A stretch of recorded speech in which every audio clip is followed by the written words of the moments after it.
Hi everybody, you've got the Lapbook lady here, and I've had a few people asking me how I put my Lapbooks together, so I thought I'd just do this tutorial video so that you can see how it's done. So I have just a couple examples here. Aren't they pretty? This one's my absolute favorite. I love it. Turned out really good. So this is how they're folded, but let's get into how that actually works. If you're doing a bunch of Lapbooks, I highly recommend just going to Costco and getting the 200 file folder size. These are the kind that I've been using, and they work pretty good. Okay, so with the folders, if you're lucky enough to find folders that don't have tabs, I don't even know if they exist. As far as I can tell, these are the ones we've got. So open them up, and you're going to take the bigger, so the side with the tab, not the side with the small tab, the side with the big tab, and you're going to line this big line up with the center.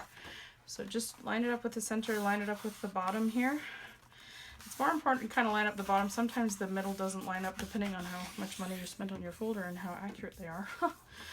So fold that side in, and then you can just line up the other side with this folder here. So don't necessarily pay attention to the bottom, just make sure that the center lines line up and everything else should line up all nice like. Depending on your grade and the focus of your students, sometimes I recommend actually folding them all ahead of time. Just tends to help with frustration level. So now the trick is trying to get the title page on without having you know, it's not a straight line, right?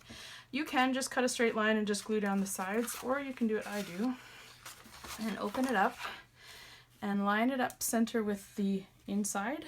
So try and get it as centered as you can, and then just fold one side over and draw a line down the middle like that.